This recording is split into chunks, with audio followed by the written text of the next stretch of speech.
Welcome, welcome.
It's great to see a full house in this room and see all your wonderful faces. Thanks so much for joining.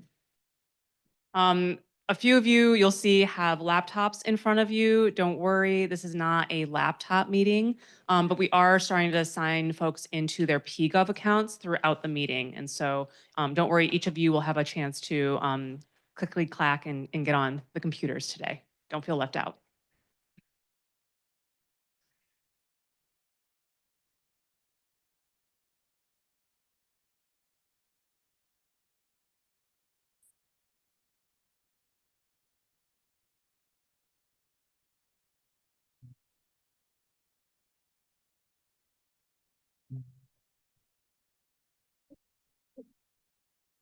Okay, wonderful. Let's go ahead and get started. Thank you, everyone, for coming tonight to the Sustainability and Climate Commission. Hopefully, you are at the right place. I recognize each of you, so you're great. This is a retreat type format, but really, I would encourage you to think about this as an orientation. So you're going to receive a lot of information, including from the wonderful Maya Hayam, who's joining us from the City Attorney's Office, in order to give us some training and orientation to what it means to be a public official, and just some background work, which will allow us to establish baselines to then move into a space in which we can begin our meeting norms and begin to do actual work. But there is no actual work for today's meeting. We're going to practice what it's like to run a meeting in which it's sort of a briefing or a training. And so that's some of the practices that we're going to start establishing today. Want to encourage you to feel free. There's tons of beautiful food. So please take care of your needs during this meeting. That includes if you feel like you need to stand up because you've been sitting a lot, I encourage you to stand up, shift around, move. Please take care of your own human needs. There are all user restrooms on this floor. If you go out the doors here and make an immediate left, there's water fountains. And again, all user single stall restrooms. So please take care of your needs. The building is closed to the general public. And so if you do happen to find a need to leave the building during this, just please let one of the staff members know, because you will need us to badge you back into the building. So feel free to step out if you need to take a phone call, as you won't be seeing a lot of people out and about, but please do let us know if you are leaving, because we will anticipate you being gone for the rest of the meeting.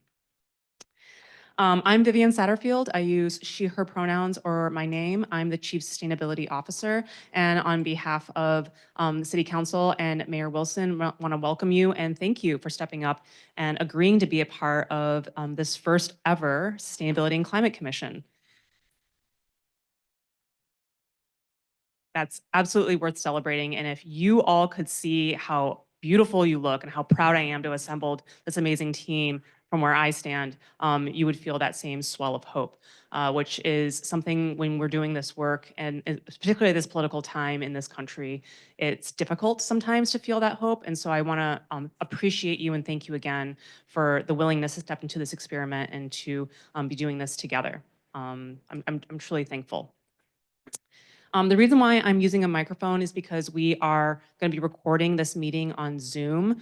Most of the time that we meet, these will be public meetings. We will be using the Zoom platform, and the system will not be able to capture your voice without the use of a microphone. So it's going to feel a little clunky and perhaps a little bit onerous to always be using the microphone, but we're going to practice what that's like. We've got 2 microphones that we'll be utilizing. And because this is the first time that we're really gathering, we're still orienting ourselves to each other. I'm going to encourage you that before you speak, to say your name, and if you choose to, share your pronouns as well for this first meeting. That way we can all start to become familiar with each other's names and faces and associating them with each other. Also, that will help you if you ever go to council, because every time you speak, for the record, you must say your name as well. So it's good practice for this area. Again, this is a training meeting. There's going to be no deliberations or voting. You may certainly ask questions for clarification and for better understanding. We're going to encourage you, especially while we have the city attorney here, to be able to ask questions so that you've got clarity on what it means to be a public official. And then again, Elaine and the other staff throughout this meeting will be signing folks into their PGov accounts to give you official access. That's the main way that you'll be communicating with us and with one another. So before we leave today, we'll make sure that process happens. Oh, test. I'll say a few words about that. You all have a packet that was with your name placard. The first page of it is best guidelines and practices on how to use the account. And then the second page, the front or the top half, are the directions you're going to follow today. You've already done step 1 because you are physically here in a city building and will be using a city laptop. And then the second half of that back page is directions to change your password. You have to change your password every 90 days. If you do not change your password within 90 days and your account does not prompt you and you don't change it in time, you have to call the city help desk and I have to verify your identification. So please put a reminder 90 days from today to change your password before that time. And then lastly, there is a public retention form that you need to sign and leave with us today. We highly recommend choosing option 1 on the form. It's the easiest way for us to fulfill public records, but you will fill it out as yourself. There are pins up at the front door. All the other meeting materials are posted online at portland.gov/SCC/events, and then you want to select this meeting's event page. As you're trying to follow documents or go through, if you go to that events page, you'll see current meetings and then past meetings, and that's where everything will be continually updated, where you will access our materials for each meeting and where meeting notes and recordings will be posted after the fact. Oh, and I didn't say my name, Elaine Visca Livingstone, she, they pronouns.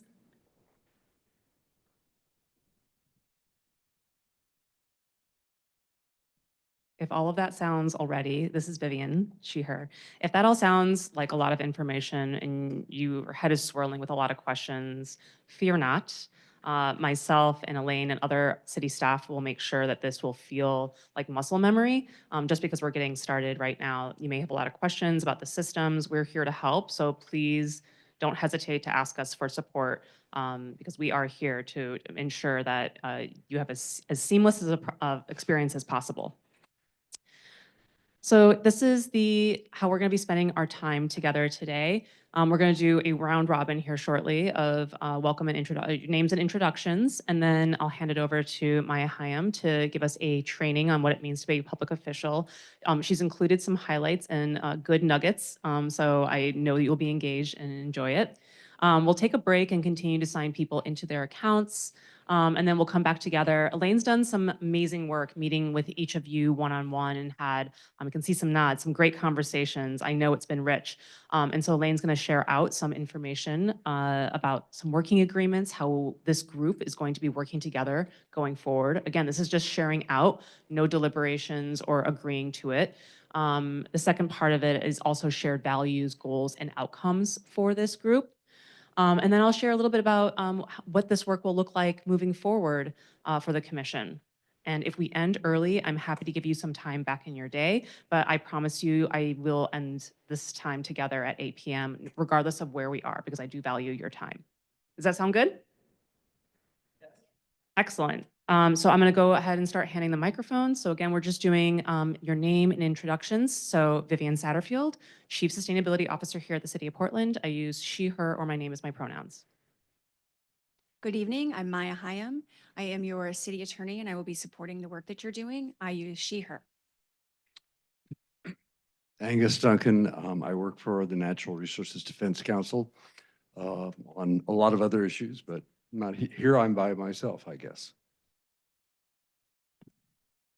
Good evening, everybody. Dana Vissi. I use she, her pronouns. Hello, Suze Ware. I use she, her pronouns. Hi, everyone. Galen Whalen, and I use he, him. I'm an architect at Henneberry Eddy. Good evening, everyone. My name is Alina Pachlern. My pronouns are she, her, and I will be representing D2. Hello, Jessica Zahn, she, her. Dan Trifon, he, him, D3. Jose Guimaro Georgeson, he, him, District 1. Hi, everyone. Nora Apter, she, her pronouns, District 3. I don't know what we're supposed to say anything else. Oh, my neighborhood, Montevilla, North Tabor. Hi, everyone. I'm Charity Fain, she, her pronouns, and I live in the Sunnyside neighborhood. Stephanie Kaza, she, her pronouns, and I live in the North Tabor neighborhood. Damon Mott Story. I use they, them pronouns. If that's not familiar to you, you can practice and ask me about it. I won't cancel you.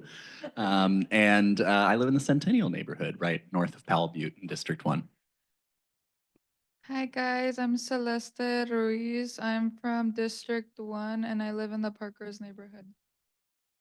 Hello, I'm Maya Pacarana, and any pronouns are acceptable, and I live in the Concordia area. Hi everyone, Holland Bird, she, her, and I go to school 3 blocks from here in downtown Portland. Hi everyone, my name is Shreya Chenam, she, her pronouns, and I live in Northwest Portland. Hi everyone, I'm Sky Dancy, he, him pronouns, and I work up at OHSU. Hi everyone, Vivek Shandas, he, him, and I live in Northeast Portland.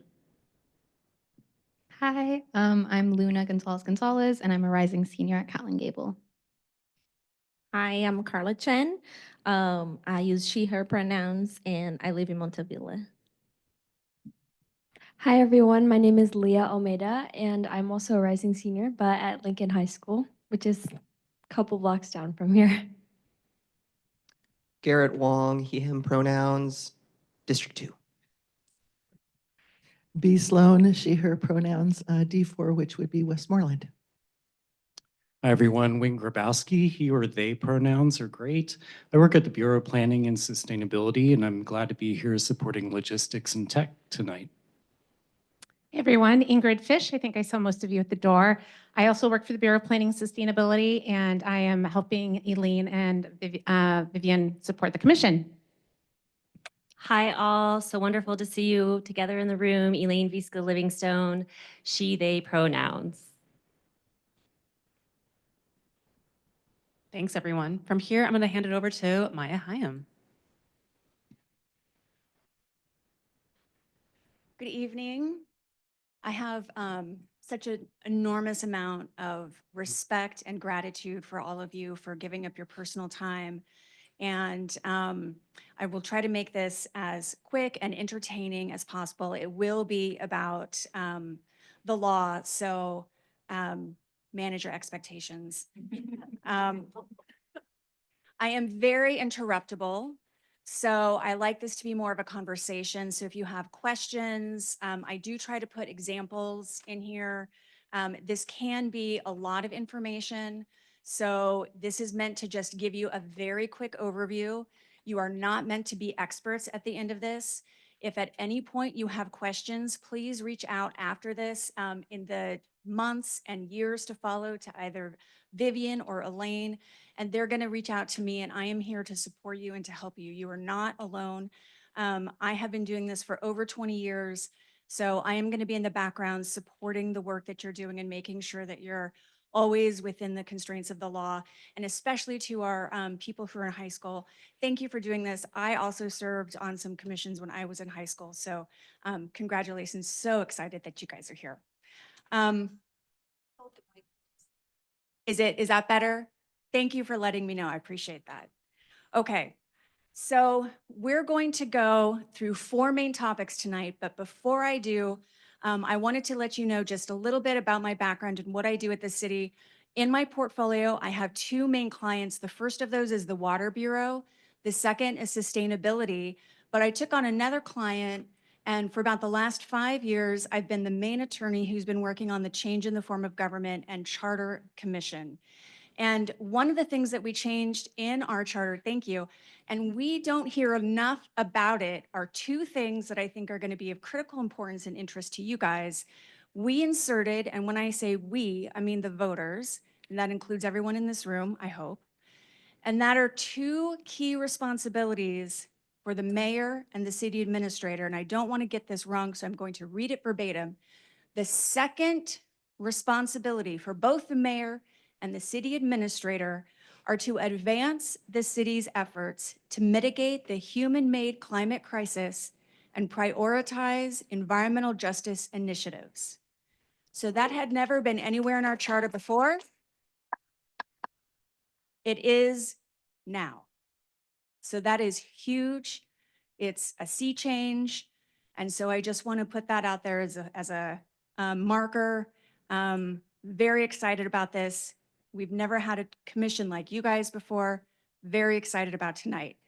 Not as excited about this presentation, so let's dive in and get it over with.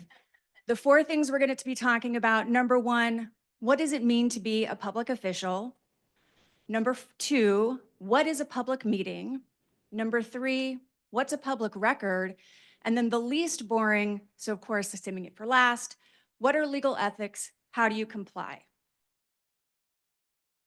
All right, the first thing we need to talk about, and whenever I do these, I try to always talk about the policy behind these. I think that helps undergird why they're important. So who's a public official? Why does it matter? What's the policy? The policy behind what it means to be a public official. Service as a public official is a public trust. Compliance with all applicable laws is required to safeguard that trust.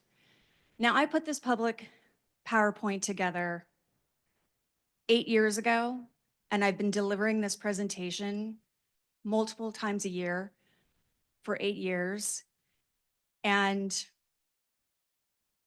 this particular slide starts to feel a little more poignant over the years.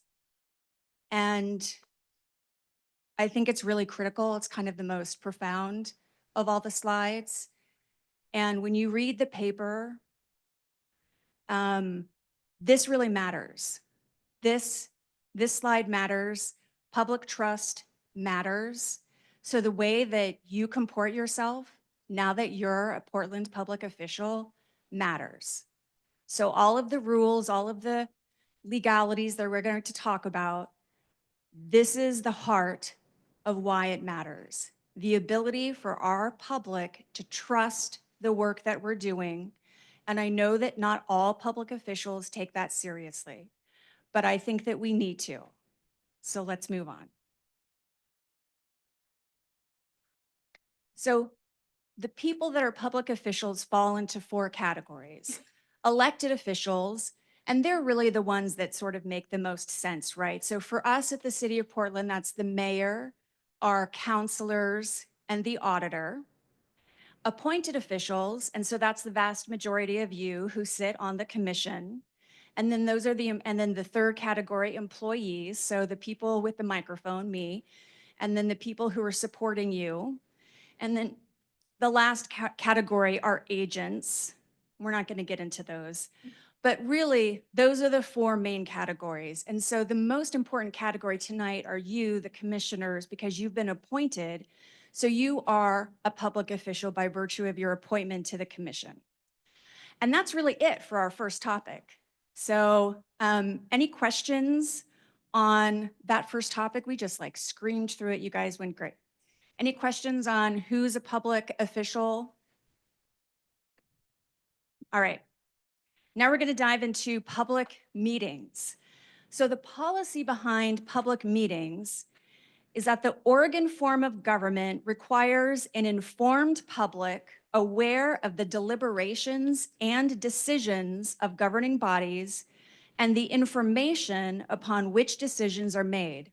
And I've underlined 3 words in that policy because most people think that it's only the decisions that matter. It's only when a vote is being taken that meetings have to be public.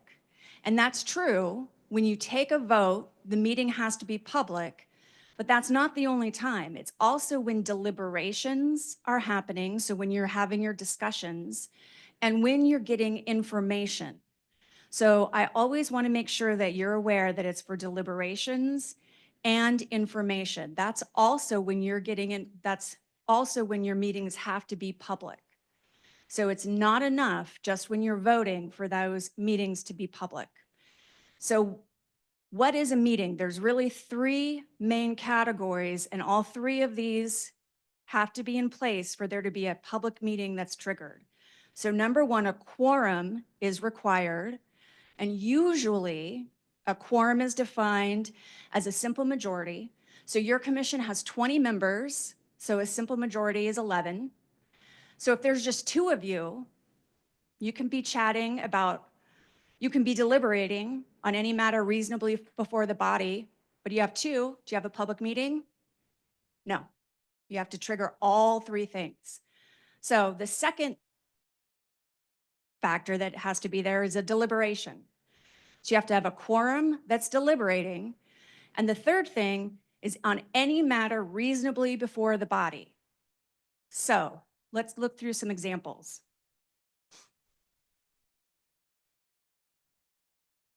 So all of these examples are public meetings: a regularly scheduled meeting, an emergency meeting, a full commission meeting.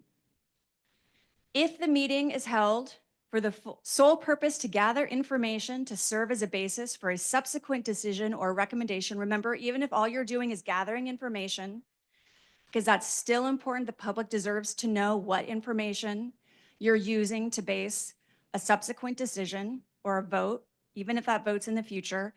Now I've got a bullet point here. It's in italics. So if you have a subcommittee, and this is a big group, so I'm going to presume at some point you're going to have a subcommittee. And if that subcommittee's exclusive purpose is to gather and report information to the full committee, that may not be a public meeting. And I have this in italics because if you guys ever do that, please work with me before you guys do that. And the reason for that is all that subcommittee is doing is reporting the information. They're reporting it. There's no recommendation, there's no analysis. But I put that in italics again, like work with me on that one. Okay, this is really, really important, this last bullet point.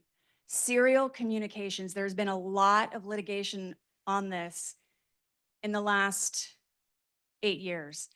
And I have 2 kids now, they're 13 and 15. And when that litigation was going, and there was just a lot of talk in my house about serial communications, and my daughter at the time was like, why are people litigating? They're just talking to their cereal. That's not what's happening. This is a trap for the unwary. We are so accustomed to hitting reply all. That's how we work in the world.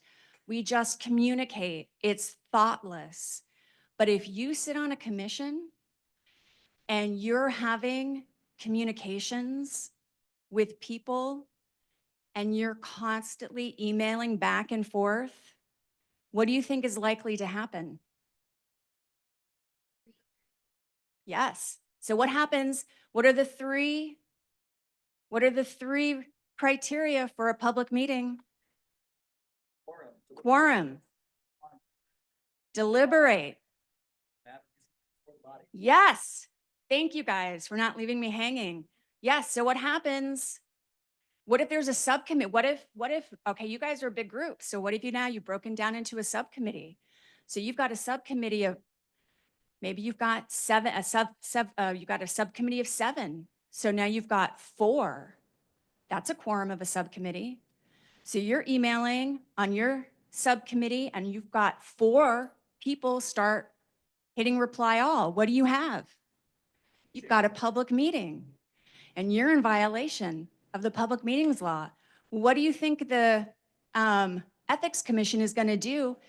And you're on that subcommittee and you have been a good little, you listened, you're a good little commission member. You haven't hit reply all. You haven't been participating. Do you think you're in violation of the law? Yes or no? How many people think you're in violation of the law? Yes. Yeah, but did you do anything? Did you hit reply all? Why are you in violation of the law? You read the email. You read the email. So this is extremely easy to violate the law. So I'm just please be very careful. This means you have a question, right? Yes, please. Oh, thank you. Thank you, Angus Duncan. So not to split these hairs too finely, but if you have a subcommittee and the subcommittee is gathering information to report the information to the full commission, but not to make recommendations or decisions, but they are gathering the information in a public meeting that is noted, is advertised as a public meeting, and they're gathering it from the public. Does that constitute a meeting that needs to be a public meeting and comply with the public meeting requirements? Well, it depends on whether it's a public meeting or not. And so I would need to have some more facts. So it's whether, if that subcommittee is exclusively meeting to gather information and report, I think it's likely that that's not a public meeting. But we would have to put some pretty. So even if it's noticed and the If it's public is noticed, invited, then if it's noticed, then you've made a strategic decision that whether it's technically a public meeting or not, if you've noticed it as a public meeting, then you've decided you're going to treat it as a public meeting. Okay. And then all. so the solution is to err on the side of Yes, you can always do that. making it a public meeting. Yeah, Thank you you. can always do that. Any other questions? Okay, the following are not public meetings. Training session. So what we're doing right here is technically not a public meeting. However, once we break and you then move into working agreements and talking about substantive issues and getting your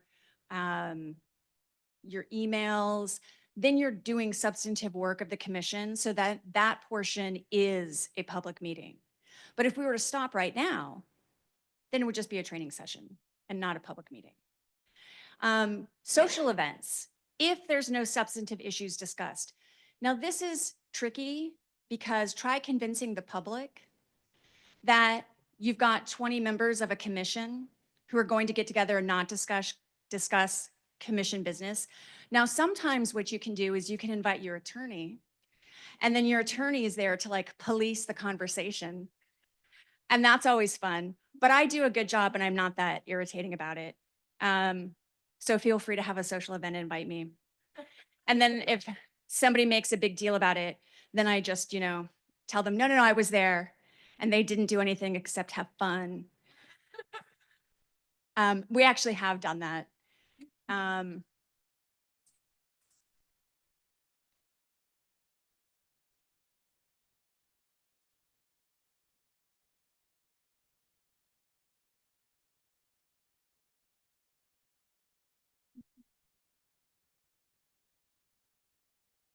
Anyway, but it's really important. Again, a lot of it, I'm having fun with it, but managing the public's perception of the work that you're doing is always, in my opinion, much more important than saying, well, technically it was a social event and we didn't discuss commission business.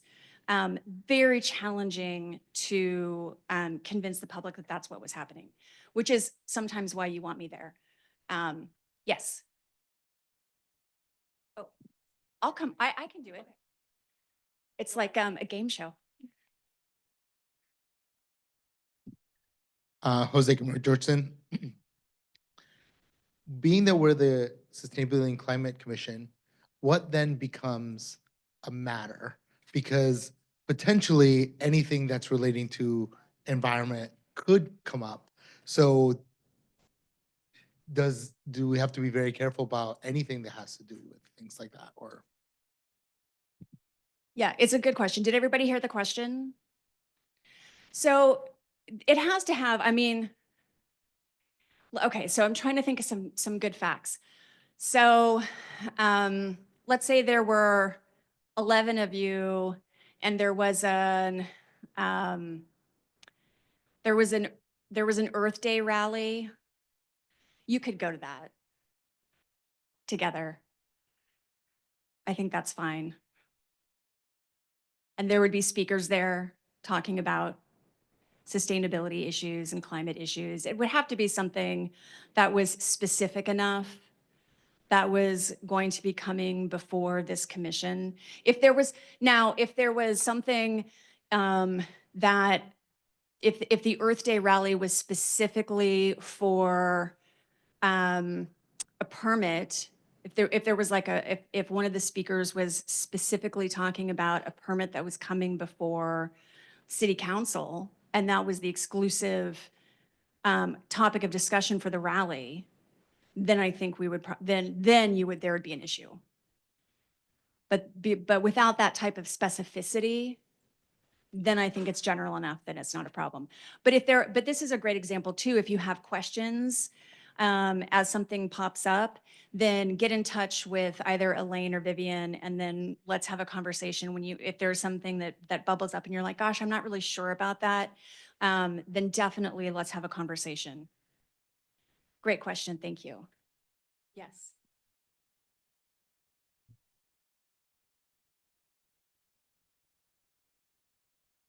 Okay, so very quickly, if you do have a public meeting, here are the legal requirements for that meeting. You must have notice beforehand, and there must be a written agenda. It must be held within the city of Portland at a non-discriminatory site that's accessible to persons with disabilities. The public is permitted to attend. That does not mean that they have a right to participate. People often get that wrong because at city council meetings, there's always or almost always a participatory element, but that is not a requirement of the public meetings law. There is an attendance requirement, not a participation requirement. Official actions must be taken by public vote, and there must be minutes. Okay. Any questions on public meetings? Yes. How much notice? It depends on the kind.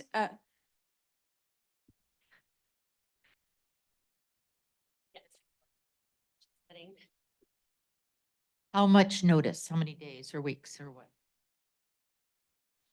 Okay, great. Okay.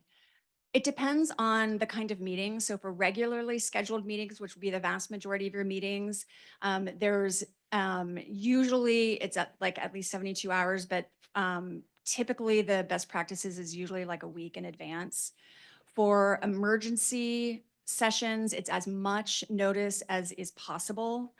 I can't imagine that you guys would be meeting, there was like an earthquake. It's usually for like city council. And then it's as much notice. So you're trying to get as much notice, and usually that's like 12 hours. Any other questions on, yes? Oh, perfect. Same in Mott story, they them pronouns. I'm guessing the answer to this question is yes, but it sounds like there's no way to make reply all into a public meeting per the public meeting requirements. And so we should just never reply all if there's a quorum involved, correct? I love that answer. Yes, it is fraught with danger. Yep. Very problematic.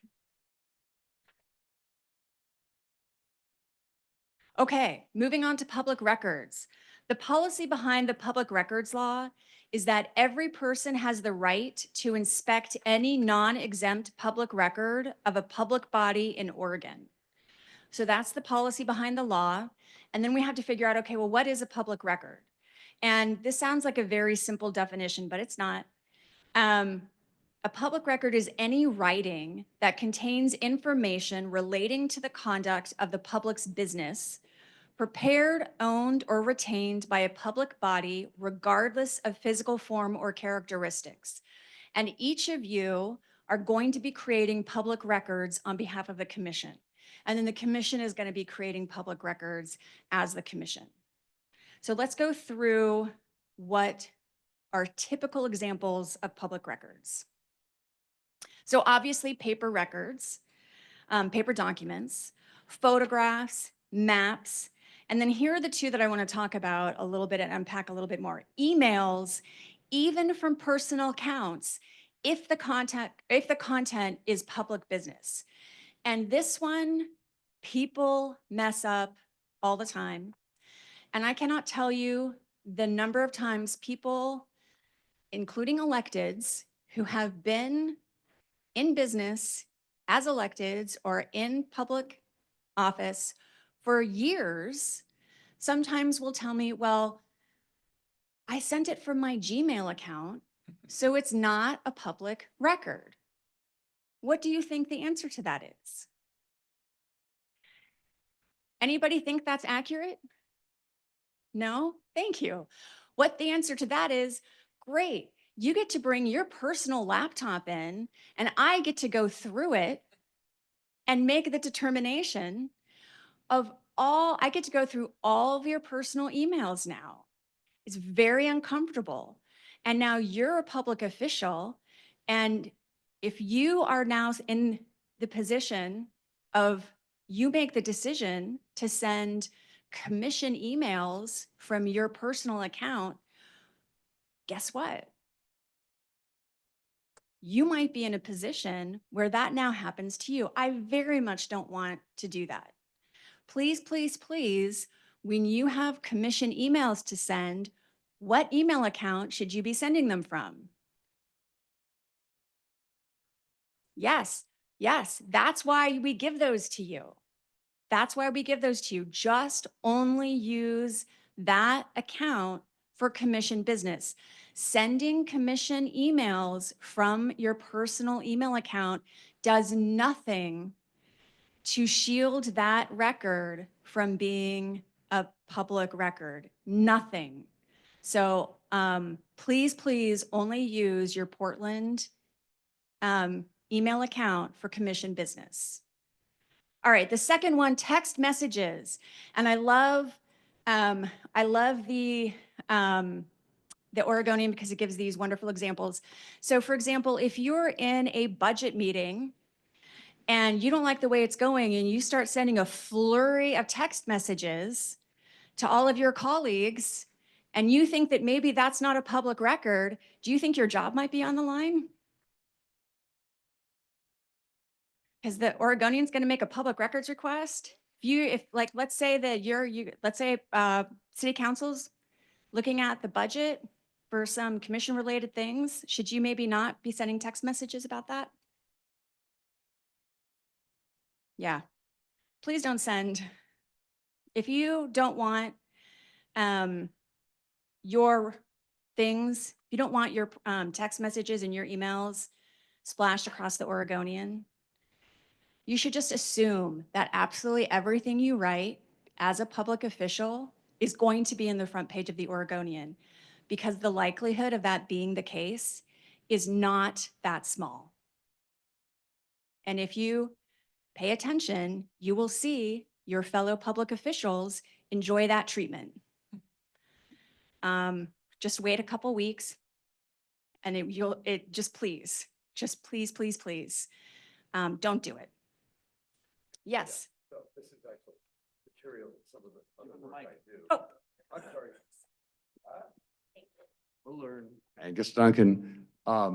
So if I write an op-ed for the Oregonian And I am not identified as a member of this commission. I'm identified in a completely different way.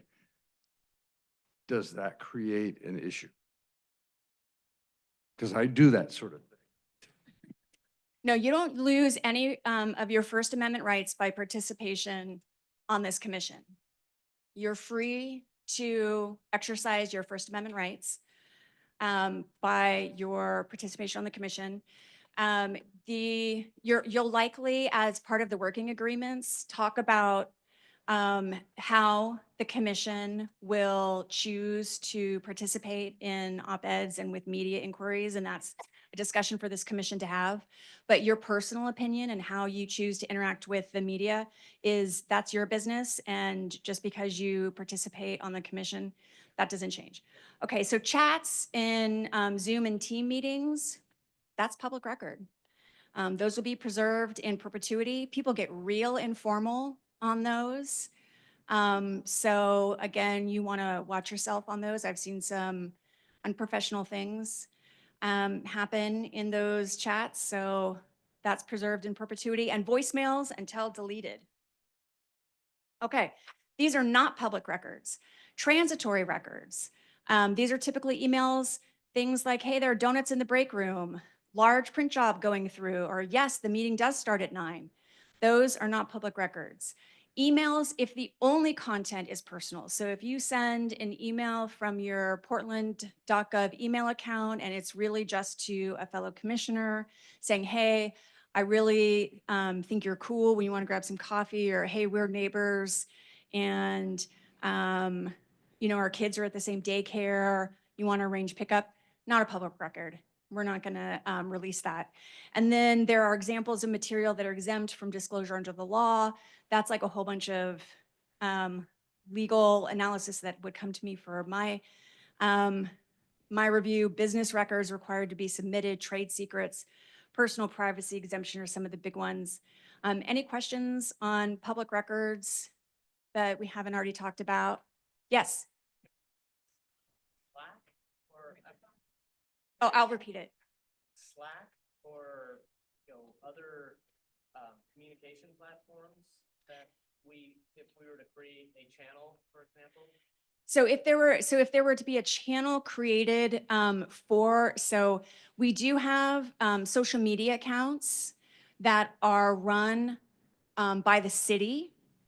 The city has sponsored social media accounts. So if the commission were to have an official social media account, that would be a public record. But if there were to be, for example, something that you have personally, that's a personal account, that's not going to be a public record. Again, if it's sponsored by the city for the commission, that's a different story, it would be. Okay. Moving on to legal ethics, and I have until 6:15, doing a time check, okay. This is the least fun of the portion we're gonna talk about.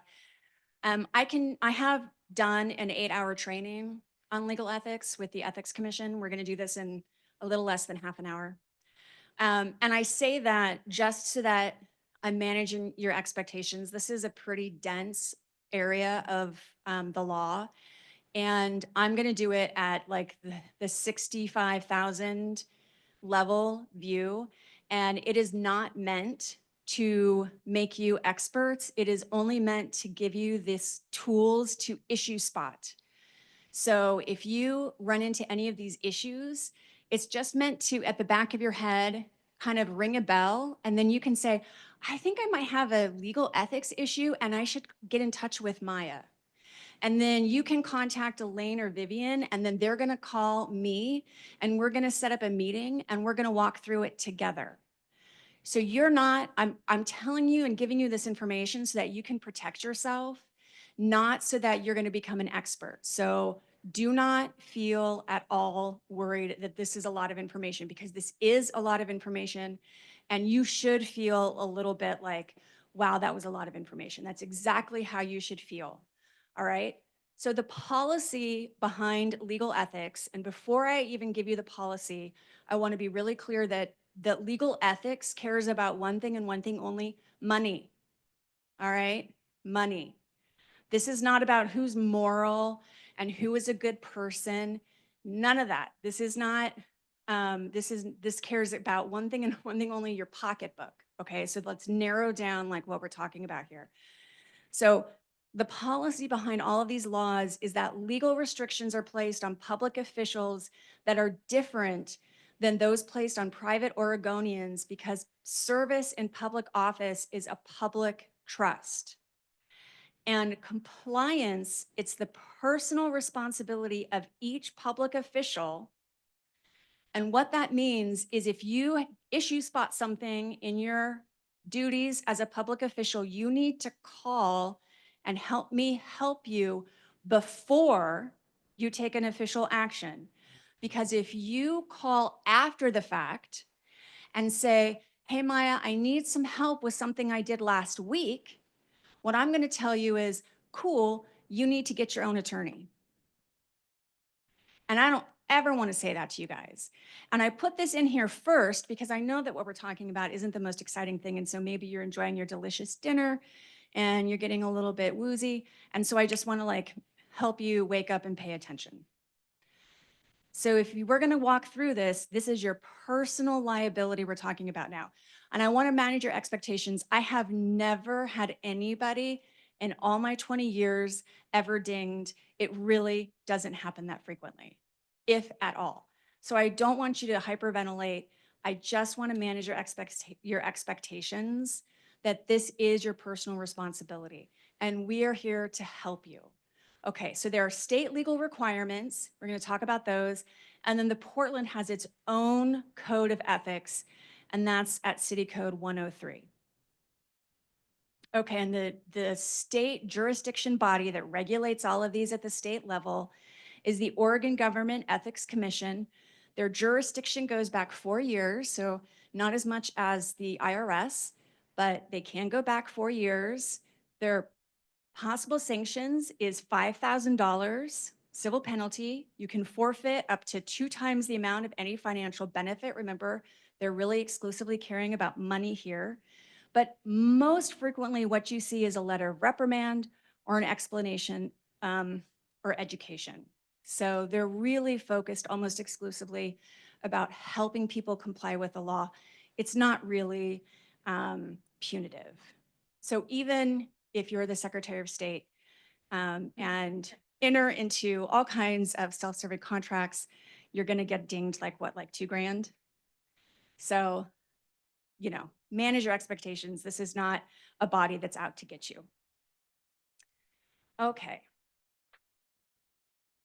So the first thing we have to figure out is who do we all have to consider when complying with legal ethics? There are 3 categories that we have to consider about. The first is the easiest one, ourselves. So volunteers on advisory boards, each of you, you're public officials, you have to be thinking about yourself. You are one of the categories of people to be worried about. The second is your relatives, the relatives of the public official. And I like to just kind of sweep this all in because there's some technicalities and nuances to that, but it's the Thanksgiving rule. If you close your eyes and you think about who's surrounding you on Thanksgiving Day, whether you want them there or not, that's the Thanksgiving rule. We'll talk a little bit more about that in a minute. And then the businesses with whom you and your relatives are associated. So those are the 3 categories. Let's dive in. Okay, this is the Thanksgiving rule. So you've got to think about your spouse, your children, or your spouse's children, your siblings and your parents, or your spouse's equivalent, and any individual with whom you have a legal support obligation, and then any individual from whom you receive benefits arising from that individual's employment. So those last 2 bullet points, what we're really talking about are child and spousal support. So if you're divorced and you're getting or giving child or spousal support. So Thanksgiving rule is the broad way to think about that. Okay. So you, Thanksgiving rule, and then businesses with which you're associated. Okay, well, what does that mean? If it's a privately held business, meaning that they're not traded on the New York Stock Exchange. If you're a director, an officer, an owner, or an employee, or you own $1,000 in stock or interest, you're associated with that business if they're not traded publicly. If they are traded publicly, do you own $100,000 worth of stock? If you do, first, congratulations.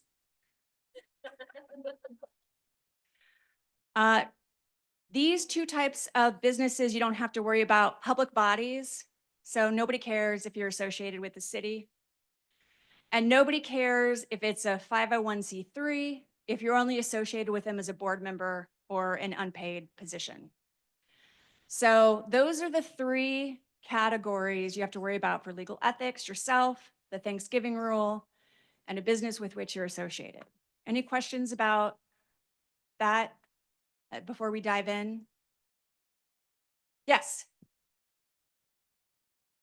Roommates. Ah, Or non-married partners that overhear everything. so the question is roommates? Roommates. Great question. No, unless you have a legal support obligation. If you do not have a legal support obligation, roommates don't care. Yes, I'm assuming public bodies would include metro, county, state. correct. Yep. So public bodies do include metro, county, and state. Yes. Of a 501c3, does that count as a business? Yes, it does. If you are a paid employee, Consultant. yes, if you're a consultant, so if you get money, then that is a business with which you are associated. Good question. So only if you're a board, if you're unpaid. So remember, like, we're looking at the ethics rules care about money. Those are great questions. Okay.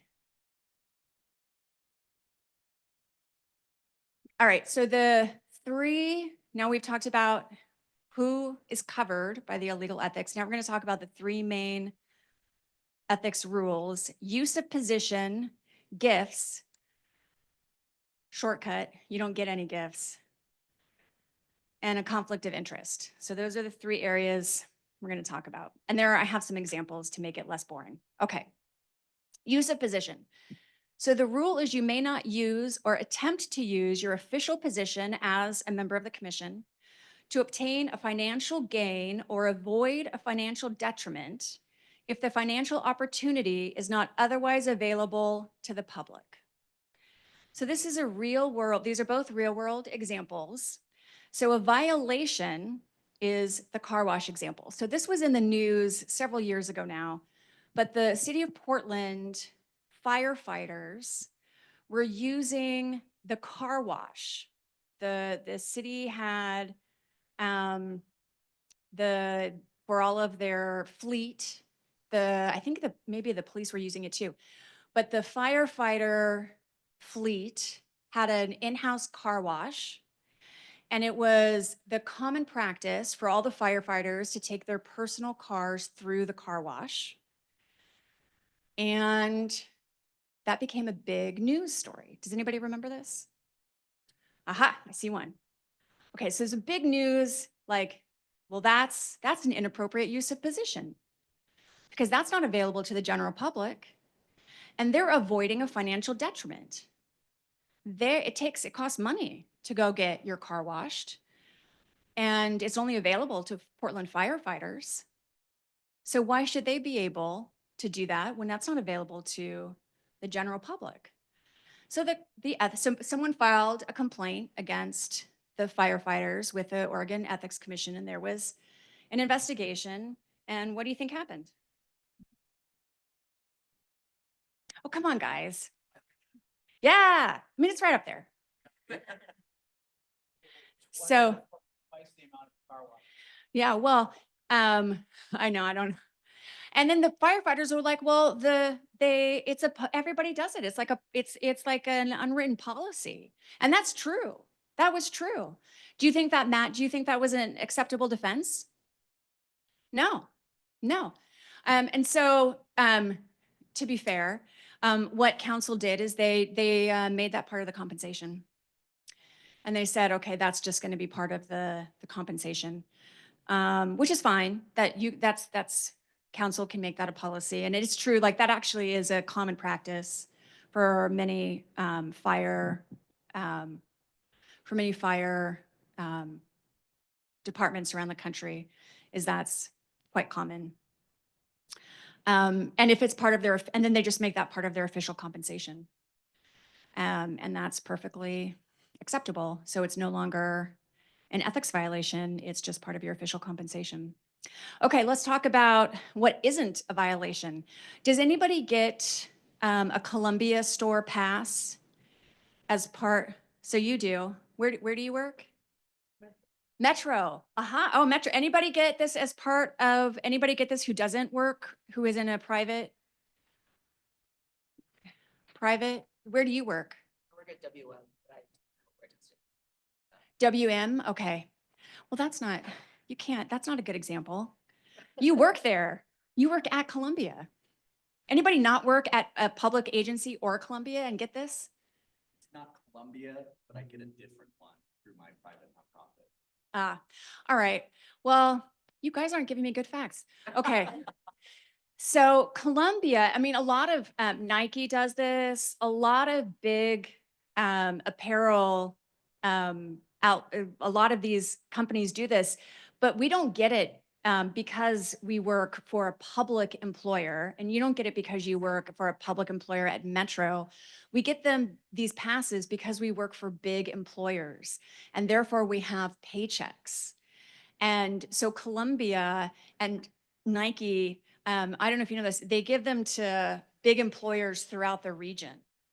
So because we're getting them these passes, not by virtue of our public employment, but because of by virtue of our employment at large employers, the Oregon Government Ethics Commission has said it's fine, because it's not your public employment that entitles you to the pass, it's your employment. And so because of that distinction, that nuance, you're not getting it because it's a public employment. And so it's not a violation of the legal ethics. So that's not an inappropriate use of position. Yes? Financial gain related to the city of Portland or the state of Oregon? What is it? Public employment, it's just public employment. But because I work for the city and you guys are working at the commission, which is for the city, it would be the city. Yeah, the question was whether it was the city of, the employment was with the city of Portland or public, just specific to public. Does that answer the question? Say I was getting a project from city of LA. And I'm on the commission. Does that mean that I am in violation of financial gain? So the question is, if you were to be getting work from the city of LA, the analysis would be, did the city of LA send that work to you by virtue of your position as a public official on this commission? That would be the analysis. So if the answer to that is yes, so it would have to be, so the question is really, and if you look back at and you get to take this home with you, it's in your materials, but for the fact, so may not use or attempt to use official position to obtain a financial gain or avoid a financial detriment if the financial opportunity is not otherwise available to the public. So was there a public RFP? So did you get that job or that work because you sat on this commission? If the answer to that question is yes, then you may not accept that work. If the answer to that is no, it had nothing to do with this commission, then you're free to accept that work.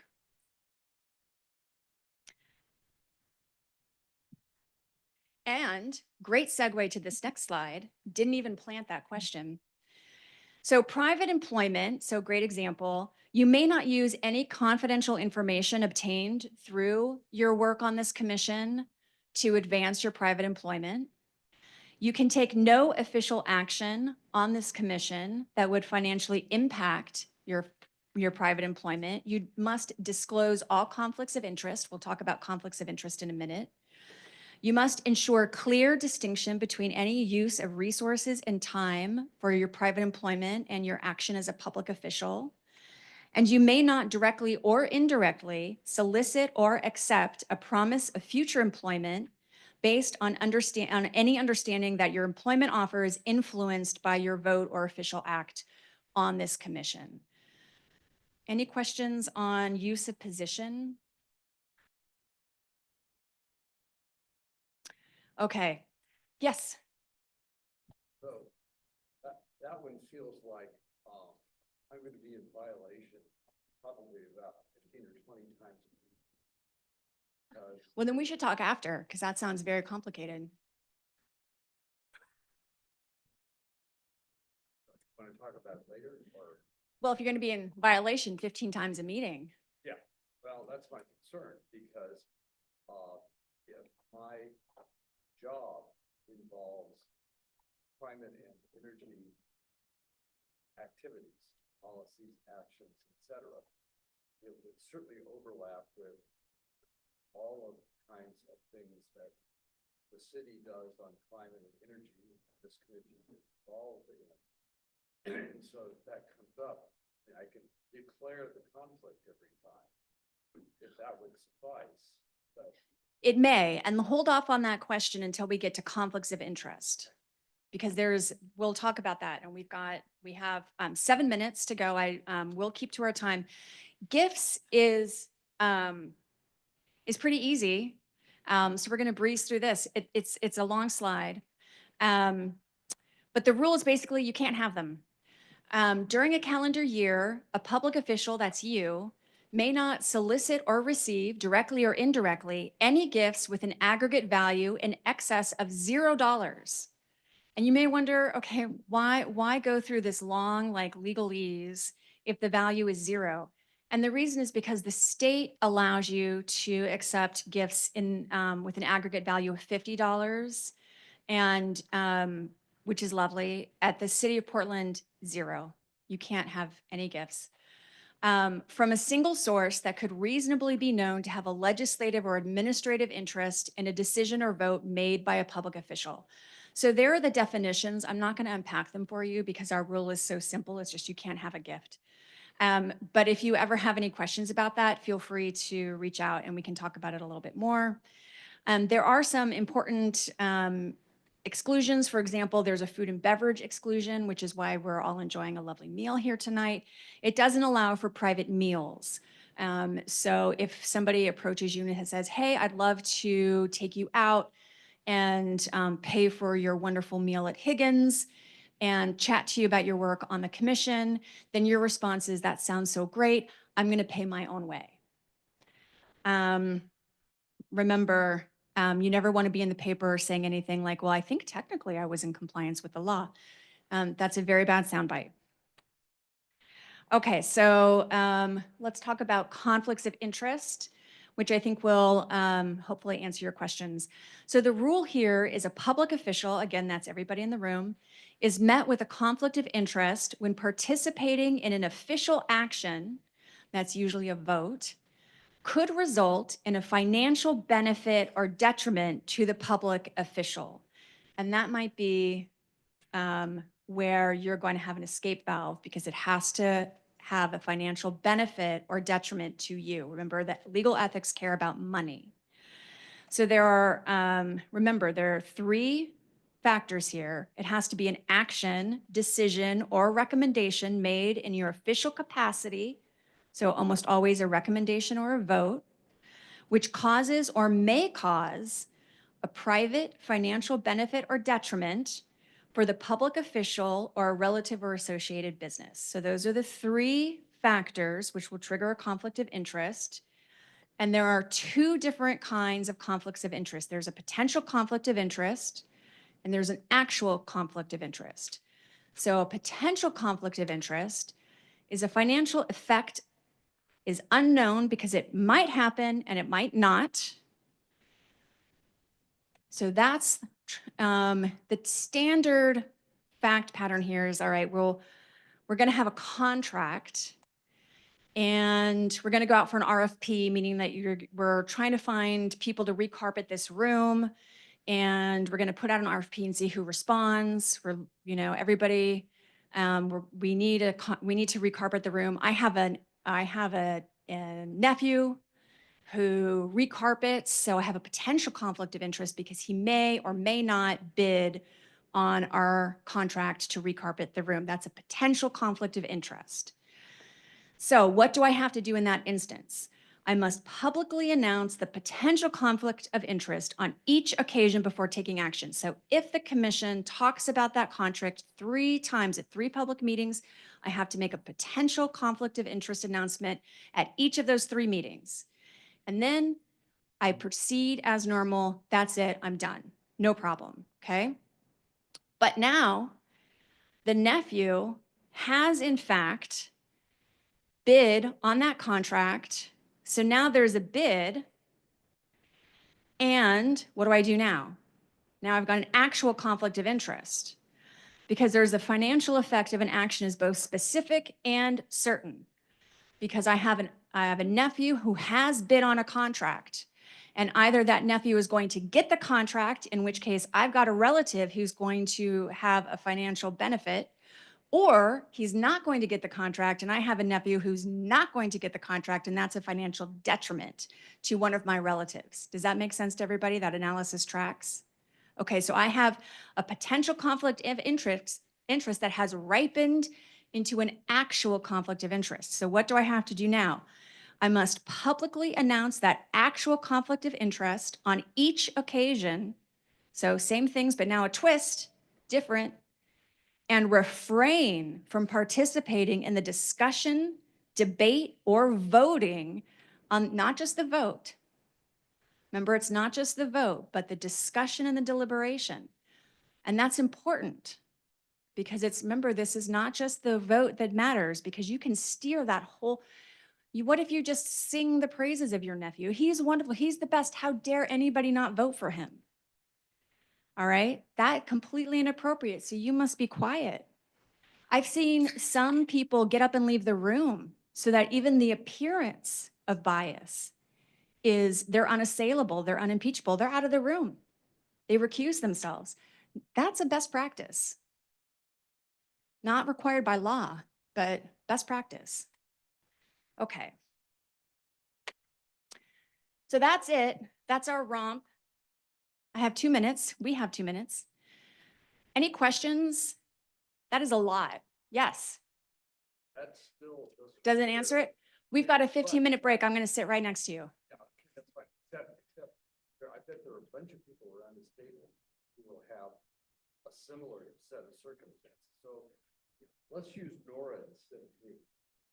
Because she's the state director of Climate Solutions. And I'll bet more often than not. You should also talk to me.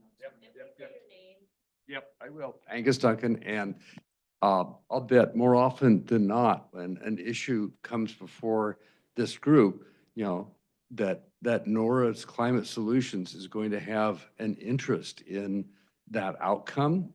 But that, of course, is why she got appointed. So she would bring, capability and experience and expertise from her position. So it really puts her in a kind of an awkward position because if she acts, debates, votes, let's say she votes against a position that Climate Solutions would take, and Climate Solutions fires her.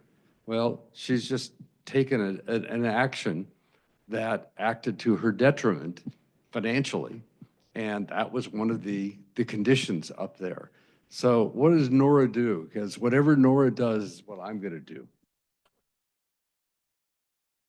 I see, because you're paid, so you're paid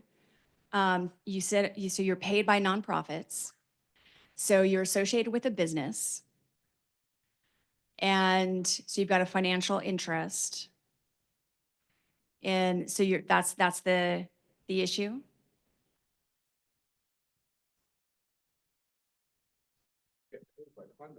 Sure, but I don't have a financial interest. Unless we're like applying for a grant or like there's something for us to see directly from the process or public interest organization.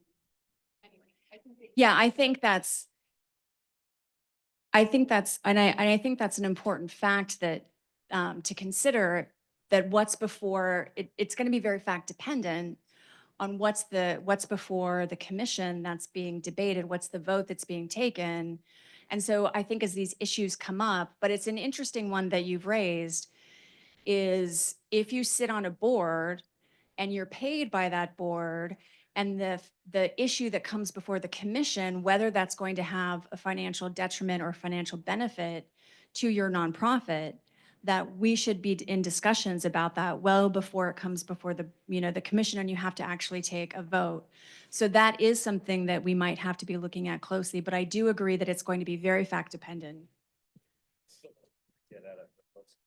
Well, I think that without the facts, yeah, we'll need to be fleshing out those as they come up on a case-by-case basis. All right, well, look, thank you so much for your time. I really appreciate it. And again, thank you. So much respect for the work that you're doing and are about to do. Don't feel like you're all alone in this, because you absolutely are not. Here to help whenever you need it. Thank you so much, Maya.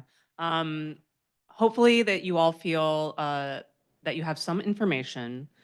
The moral of the story is that we are here to help.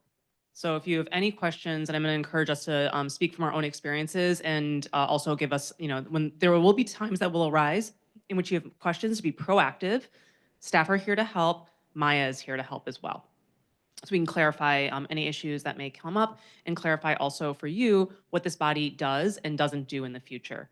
There's things that are going to be in scope for this body, and there's things that are going to be out of scope as well. And so as we continue our work together, we'll be clarifying that, learning together, and ensuring that we're, of course, following the letter of the law. So thank you. I'm going to promise everyone a full 10-minute break.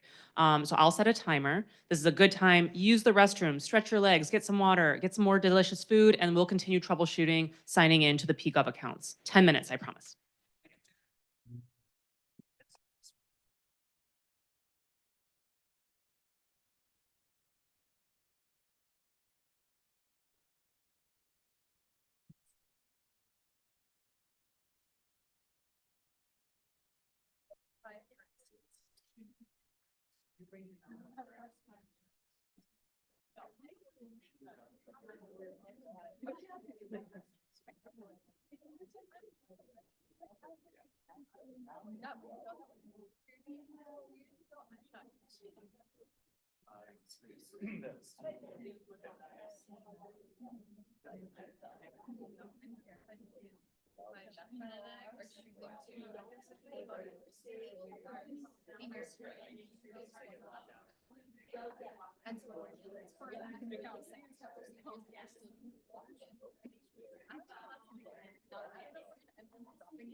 I'm like, all of them are tiny kids. I'm like, that's what I'm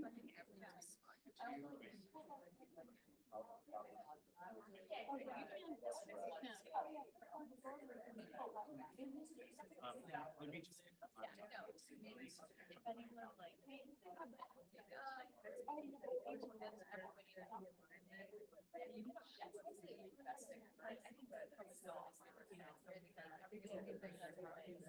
Like, there's no, if I'm like in a class, there's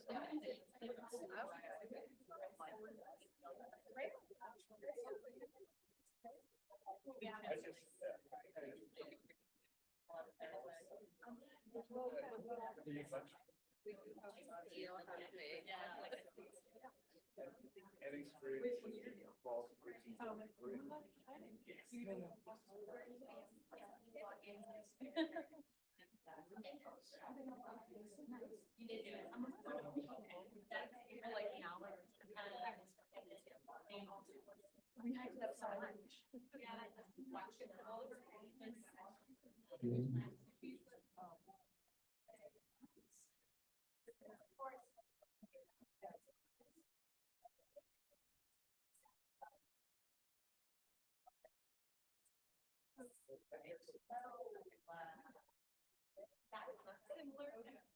It's in charge of that? Yeah.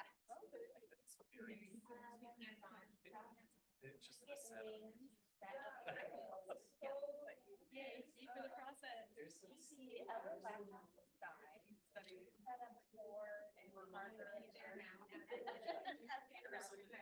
It is sitting right there, the landing spot, but I think. I don't know. So they're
Can you believe that was 10 minutes? So we're going to return from break. Hopefully you got a good conversation, maybe some sustenance. Hopefully you found the restrooms.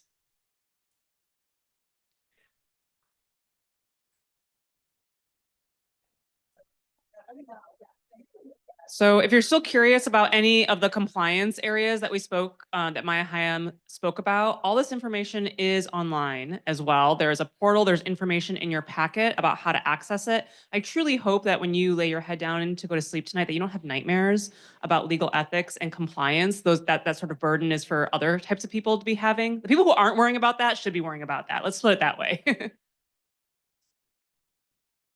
Damon wants to tell a story about this. Yes, Damon. I got a violation letter of education from the Oregon Government Ethics Commission within the last 12 months, and I'm still here, and I have not been scandaled out of existence. So I won't tell the whole story, but it was just basically I forgot to do a training at the right time. And we worked through it, and I had to like sign a letter that was put in front of the public commission at one point to be like, oops, I messed up, and we figured it out. So it happens. Thank you for being vulnerable, Damon, in sharing that story. Truly proactive outreach to us. We're here to support. We're not here to freak you out. We are here to make sure you're in compliance and to offer the best guidance. So there's tons of resources.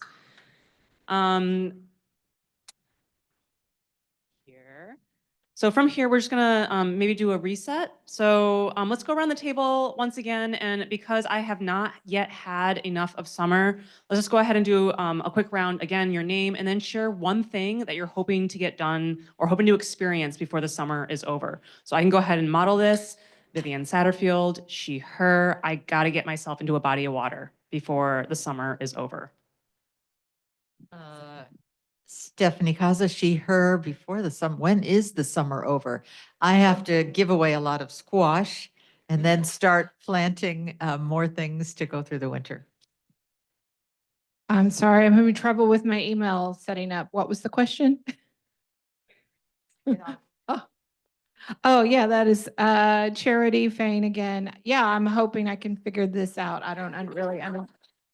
It wants me to create a new vault. I don't know what that is. Hi again, Nora After, she, her pronouns. I'm hoping to experience more camping. Have only been once this summer and need to do more of it. Jose Gamero Georgeson, he, him, el. I want to answer this question, but I'm also out of town like 3 out of the next 4 weekends. Then in September, the first, like, I don't think I have time to experience anything else. I have a 3-year-old, so he takes up all my time. So just more time with him, which is pretty much the only thing I'll be getting. Yeah. Hello, my name is Issa Taylor. My pronouns are he, him. And by the end of summer, hoping to experience a hike in the mountains. Dan, he, him. Yeah, I'm hoping to bring my little baby to the ocean. He's 1 year old, so he needs to see it for the first time. Jessica Zahn, she, her. I'm hoping to get in some more paddle boarding. Alina Potchler, she, her. Jumping on the water train. I definitely want to jump in an alpine lake before the summer ends. Galen Whalen, he, him. For everyone that says water, come swim with the river huggers sometime in the morning with me. So hopefully do that some more. Awesome. Sue's where, she, her, and I am hoping to experience finishing out my graduate thesis by mid-September. So yeah, about amphibians. Dana Vissi, she, her, and yeah, night swimming with some stargazing, I think would be really, really lovely. Angus Duncan, and as much as I love my relatives, I'm hoping for one solid week without anyone visiting. Maya Hayam, I'm in a croquet league and I'm terrible and I would like to just not come in last once.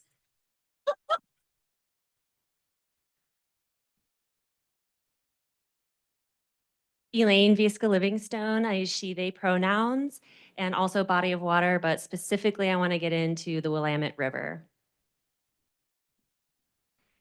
Ingrid Fish, she, her pronouns as well. We do this thing, our family kind of does a day camp where we go to a beach with a shade tent and our chairs, music, and a barbecue. And we haven't done that this year, so we're trying to fit that in. This is going to sound really pathetic. I'm B. Sloan, she, her pronouns. I really want to clean out under my stairs so that I'll have a cool place for all the food I'm going to can from my garden. And I suppose, now I'm thinking, I'm listening to everyone going, I should have a plan to get outside, but my plan is to make a plan.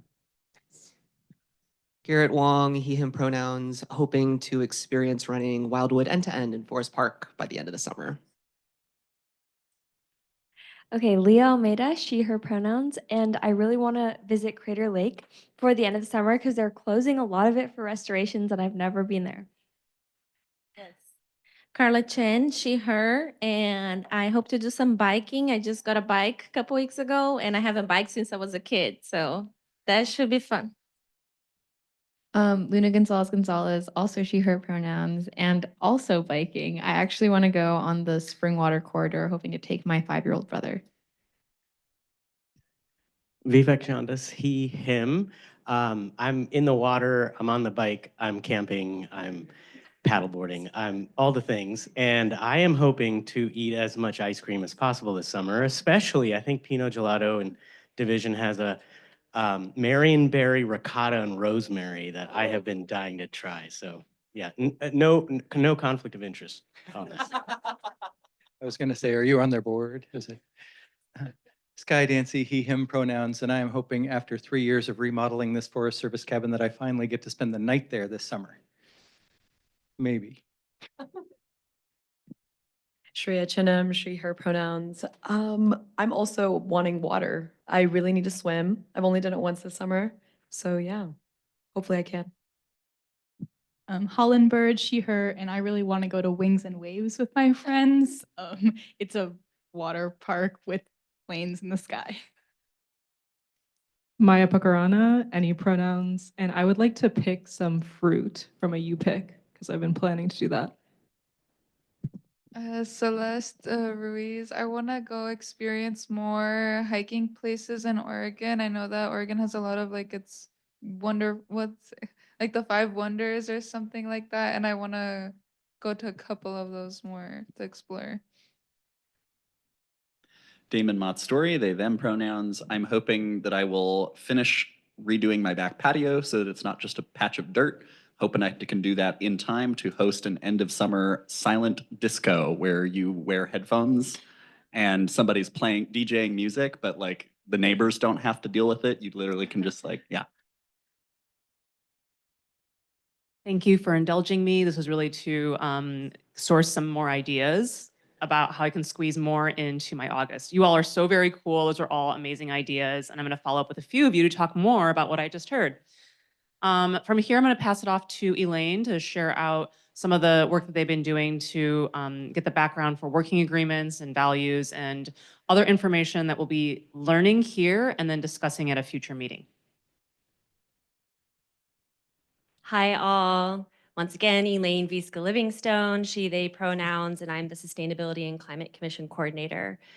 We're going to start with our working agreements, and then we'll go into our shared values, goals, and outcomes. We are viewing this as a training meeting, so as just repeating what has been said, that this is not for deliberation or for voting. You can ask questions for understanding. We are erring on the side of cautiousness, and so this is a public meeting. It is being recorded, was posted beforehand, but we're still trying to maintain the practice that this is a training meeting and that there will be the time and the place that you'll be deliberating and making edits to your working agreements and then your shared values, goals, and outcomes.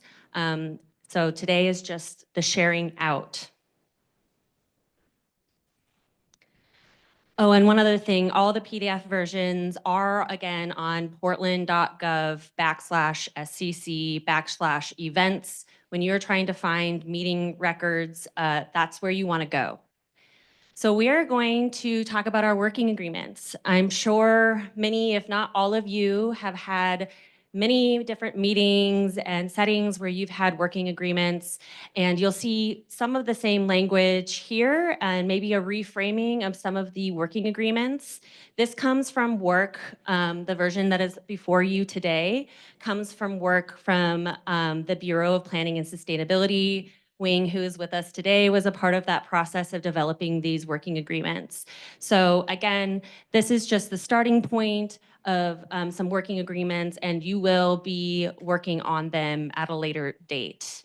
And so we're going to really try to set the culture of using the microphone, of saying your name beforehand, for public transparency as people watch the video online or when people join us online. It can be really confusing looking at these cameras and not seeing close enough to see people's faces and names. So we're going to do a popcorn around of reading out the 5 working agreements. So I'm going to be switching cameras and taking the microphone.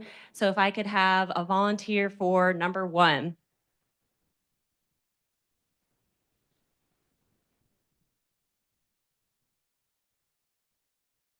Thank you. I'm Sky Dancy, he, him pronouns. Number 1, listen to understand, not to respond. Listen for learning opportunities. Do not prepare a response. Just listen.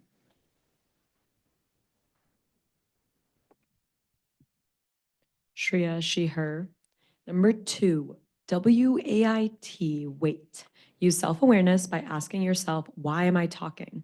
Remember that everyone has the right to share their ideas, but not everyone always has the opportunity. Take space and make space appropriately. Holland Bird, she, her. Assume good intentions, but attend to impact. We are all good people looking to collaborate for better outcomes. Not all good intentions lead to good outcomes. If someone is hurt, focus on listening and understanding the impact, not the intent. Maya Pakarana, be willing to make mistakes and be forgiving of those who do. Forgiveness fosters safety so we can all take risks. We make mistakes even with good intentions. By making mistakes, we ultimately learn how to do things better.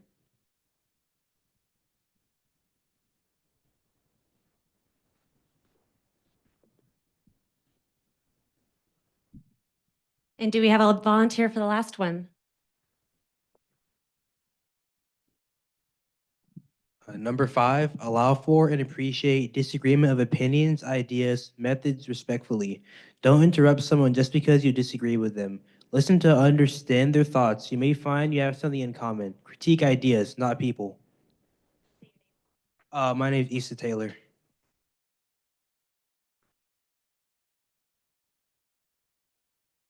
All right, I'll pause there for any comments or questions for understanding our initial draft working agreements.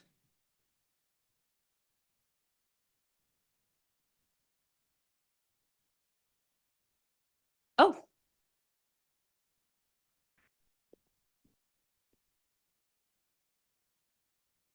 How will we work on these?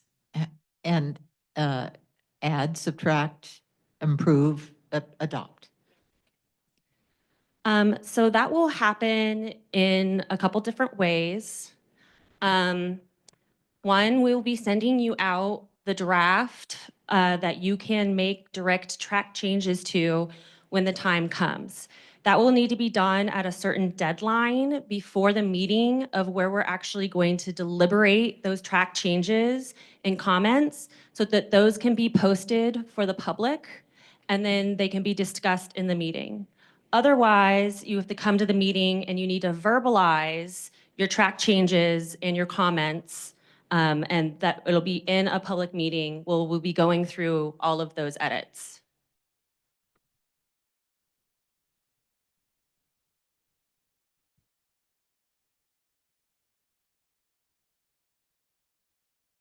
Any other questions?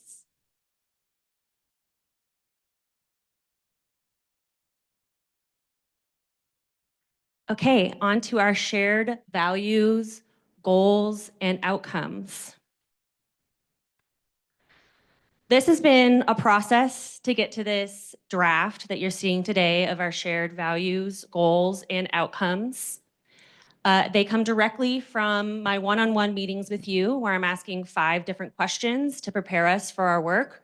This is the first question that I asked you are about your values, your goals, and outcomes.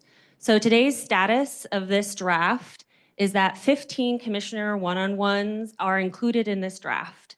If I met with you last week or this week, your input is not reflected in this draft. And there's 5 commissioner one-on-one meetings yet to be had. You haven't scheduled it with me. I'm looking at the people who haven't. Please schedule the one-on-one meeting with me. And then from there, as the people who've had meetings with me saw that I started organizing your words as you were speaking to me. And then I typed that all up. And then us as city staff, we compiled this input and we started organizing themes that we saw. And we drafted this version, including turning your goals into SMART goals without the R, so SMAT goals. And you'll see that reflected in this draft. And again, when the time to deliberate on this draft comes, you will be prompted to do so in a way that we're compliant with all of the legal proceedings that Maya has outlined for us. So again, setting our expectations for today's meeting, we're going to read these together. It is a 3-page document. We very much believe in the power of speaking out loud. So we're going to go through that together and read these together today. And we're going to socialize ourselves in these concepts and ask questions for understanding.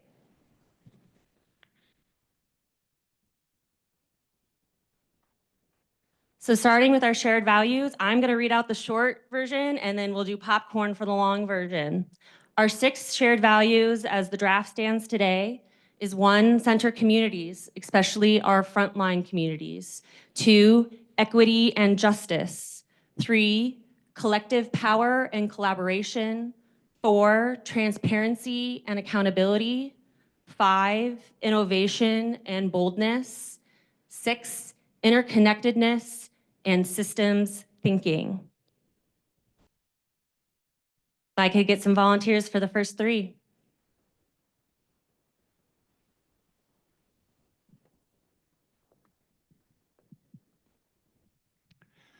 Center communities, especially our frontline communities. Our work uplifts and reflects Portland's diverse communities, especially frontline, historically marginalized, and vulnerable populations, ensuring their voices lead climate action. We aim to empower communities through education, training, and shared resources, enabling individuals and organizations to take ownership of climate action. Damon Mott's story, they, them.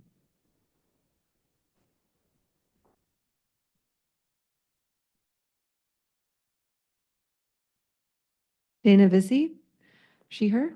Equity, number 2, equity and justice. We approach all our work through the lens of environmental justice, ensuring that the benefits of climate action reach those who have historically carried the burden of climate impacts. Equity is foundational in all our planning and our policy and our implementation recommendations.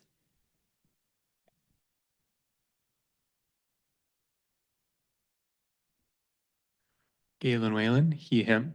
Number 3, collective power and collaboration. We work together, sharing power, knowledge, and responsibilities with humility and mutual respect.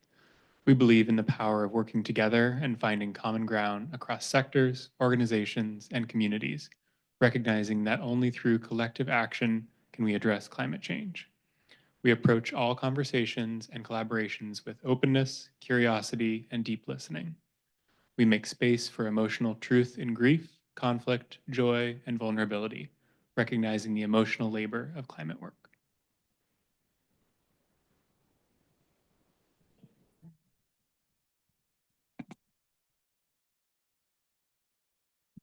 Issa Taylor, he. Number 4, transparency and accountability. We prioritize honesty, open communication, shared understanding, and measurable outcomes. We commit to being transparent in our processes, holding ourselves accountable to our communities, partners, and the goals we set. Nora Apter, she, her. Number 5, innovation and boldness. We embrace bold, innovative solutions, exploring new technologies and approaches to climate action, while also remaining grounded in practicality and scientific rigor. We challenge the status quo and broaden perspectives to overcome challenges. We lead by example, knowing Portland's leadership is part of a global movement.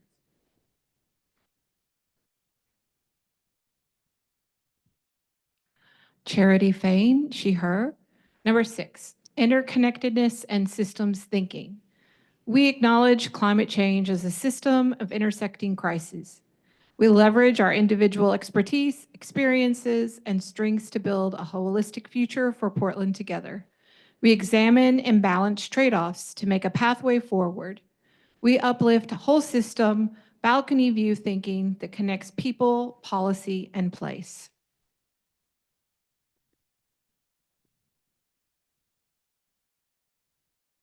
Thank you all. I'm going to pause again for any questions, comments.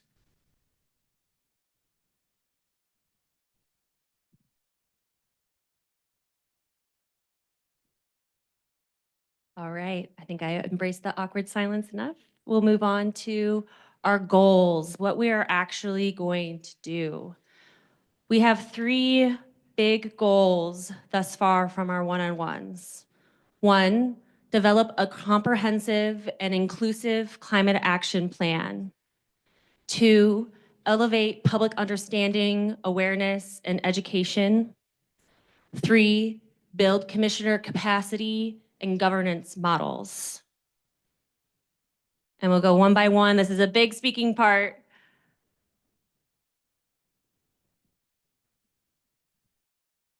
B. Sloan, she, her. 1, develop a comprehensive and inclusive climate action plan. Specific, create a detailed, actionable climate action plan that addresses and benefits the needs of many, especially our frontline communities that bear the burden of climate impacts. Include recommendations that advance policies and funding that redistribute benefits to the most impacted and reduce disparities. Measurable, track progress through clear metrics, including emissions reduction, science-based metrics, bold policy recommendations, fiscal responsibility, and community-based metrics for justice. Track reductions in vulnerability, such as improved access to climate resilience resources and services. Achievable, engage diverse communities, organizations, partners, businesses, and city staff and leadership to ensure the plan is feasible and realistic while also aspirational. Ensure Portlanders understand, shape, own, and benefit from the plan. Model scalable, tangible climate support solutions that can be replicated by other cities while also learning from our sister cities. Collaborate with community leaders and experts to ensure strategies address specific local needs. Time. Regularly engage in planning process, including yearly updates, progress reports, evaluation, and accountability.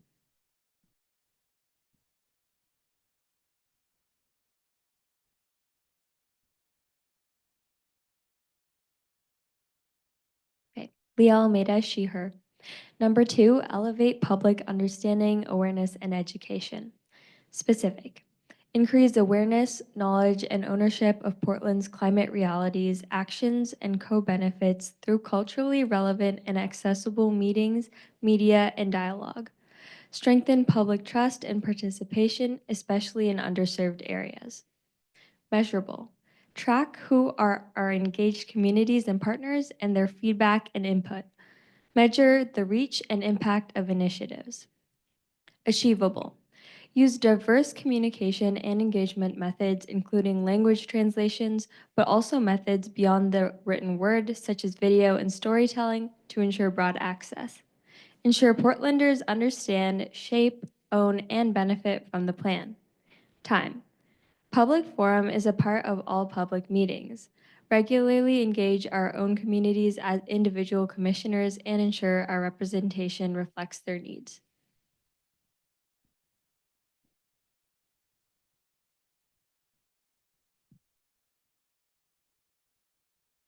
Garrett Wong, he, him pronouns. Number 3, build commissioner capacity and governance models. Specific, develop commissioner leadership pipelines, training, and collective efficacy. Measurable, track commissioner capacity through one-on-ones, onboarding, and exit interviews. Evaluate the number of city decisions incorporating climate considerations. Achievable, define and strengthen the commission's role under Portland's new government structure. Work closely with city leadership to embed climate action into all aspects of governance. And time, create bylaws and other governance documents in a timely, relevant manner. Learn around the advisory body's enhancement project and changes by city council, mayor, and city administrator in a timely, relevant manner.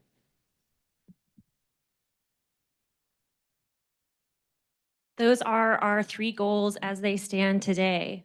Once again, I'll pause for any questions. Mhm.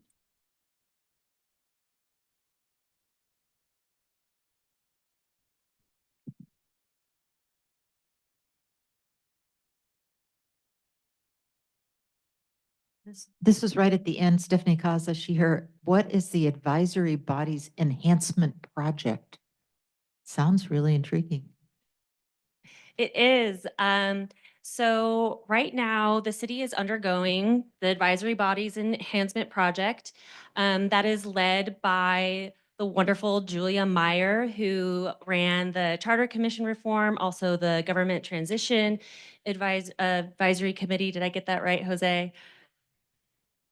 Yeah, GTAC. And the city is examining how advisory bodies interact within the city as a whole, but defining what advisory bodies are, how they interact with city council and city leadership, and setting some best practices and standards across the city as we're in a new form of government. You will get training from Julia Meyer on our form of government and the role of advisory bodies, and you will continue to get updates from Julia's work. I'm happy to say that we have been used as an example to this point of process for Julia, and we meet with Julia regularly. So we're not foreseeing a whole lot of changes, but there may be some changes that we have to make that come as a result of Julia's work as part of the advisory body's enhancement project.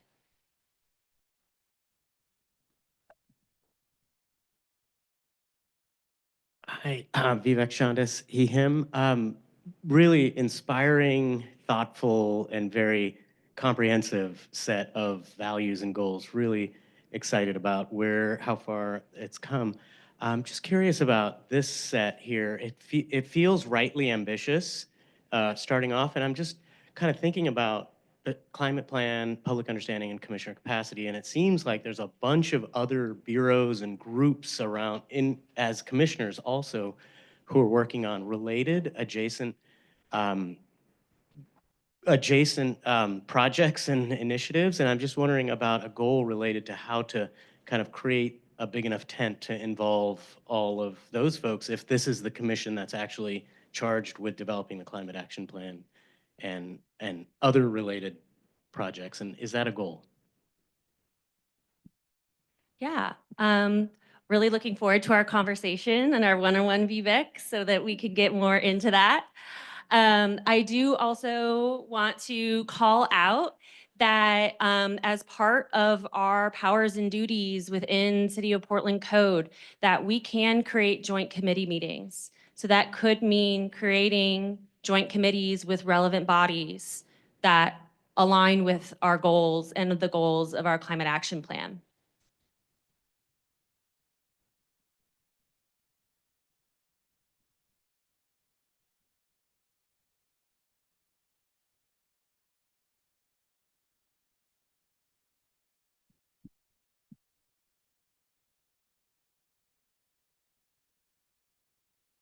I would hope that we wouldn't have to say this, but I'm going to anyway. It does say inclusive, but I really want to make sure we work on a climate action plan that's also equitable. Often these kinds of plans end up benefiting or at least not hurting certain groups a lot more than others. So I want to make sure we are always considering the poorest people in Portland and how certain actions that we put in part of the climate plan is going to affect them. And if that's going to be, can be mitigated in some way, because sometimes a small thing to someone who lives in inner southeast that makes one salary is a big thing in someone in outer east Portland that makes half the salary.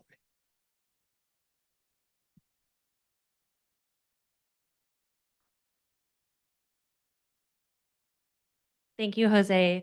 I don't have much of a response to that in this moment, only because I really want to adhere by the no deliberation training rule for this meeting. But I want to say heard.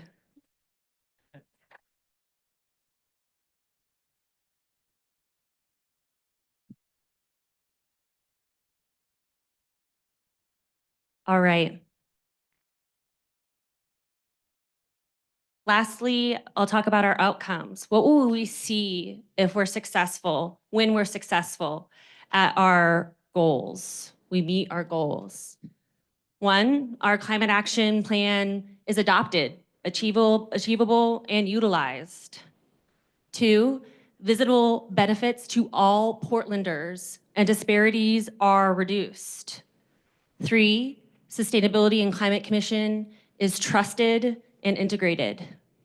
Four, we have sustained momentum, and Portland is seen as a climate action leader. Some volunteers for our outcomes.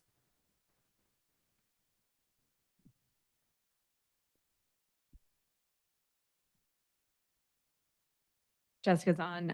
Number one here, our climate action plan is adopted, achievable, and utilized. It is justice-driven, publicly accessible, widely supported, and used to guide actions and decisions made by City Council, the mayor, city administrator, and our community's partners and businesses. Progress is tracked and communicated, ensuring transparency and accountability. Sue's Ware. Number two, visible benefits to all Portlanders and disparities are reduced. Portland becomes a more resilient city where all communities are better prepared for climate impacts. Disparities in access to climate resources are reduced, and the city adapts to new environmental realities. Targeted resources lead to improved access, services, safety, and representation in underrepresented areas of the city.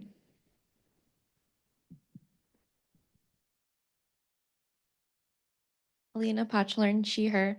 Number three, Sustainability and Climate Commission is trusted and integrated. It is recognized as a vital body by City Council, the mayor, city administrators, city staff, and the public. The commission serves as a respected and effective body that drives change. Roles and processes are clearly defined.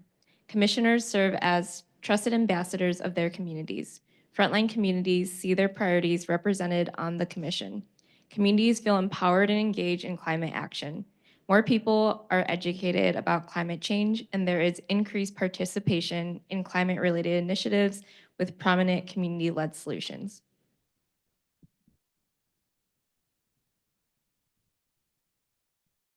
Dan, he, him. Number four, sustained momentum, and Portland is seen as a climate action leader. Portland is nationally and internationally recognized for effective, equitable, and community-rooted climate action.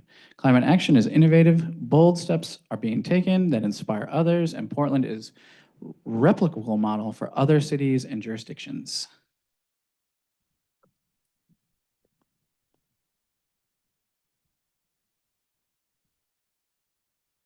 Another pause for questions.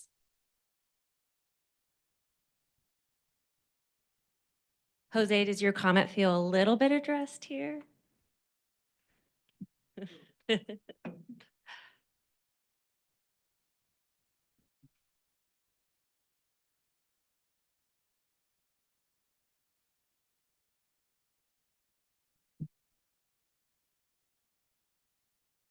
All right, I'll pass it back to Vivian now. Okay, thanks so much, Elaine, and thank you all.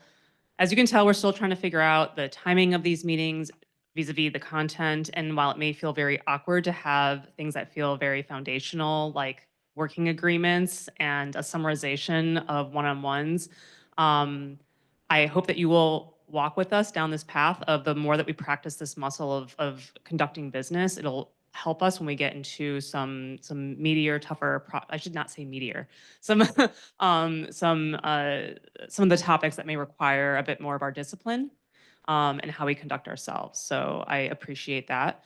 And I do anticipate that I will be able to conclude this meeting before 8. So if you need to send a quick message to someone or arrange other travel plans because of that time adjustment, just want to go ahead and let you know.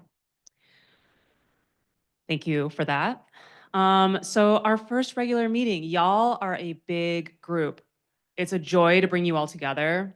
It was a Herculean task on behalf of Elaine and all of you to rearrange some of your schedules. I know that I want to acknowledge that all of you are making different choices and there's a lot of people behind you who are supporting you in order to make it possible for you to be here. So I want to acknowledge it's a Herculean effort on your part as well. But we have successfully gone ahead and scheduled meetings for this group. It is coincidentally falling on the same meeting day as another important advisory body for the city of Portland. The Portland Clean Energy Fund also is meeting on the same day, on the same night. So for those of you who track those meetings similarly, your YouTube account's about to become much more utilized. We'll be meeting monthly for this larger body on the third Thursday from 6 to 8 p.m. We are going to continue to utilize the Zoom platform.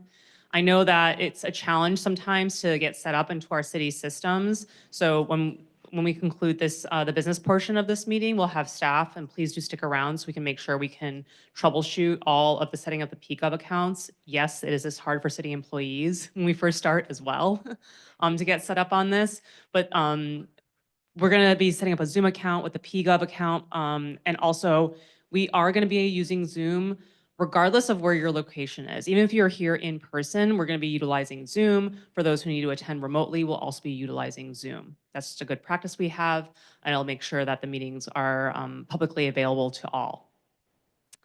So the first few meetings, what to expect. So there's been so much work that's been happening behind the scenes. You're going to learn so much more about the city operations and what, how cool my job is, quite frankly, and how I get to collaborate and work with people in all these different service areas and bureaus. So there's been a lot of work behind the scenes leading up to this point to start imagining what's the information that you all need to know and at what level of information. Some of you are deep experts on certain topics.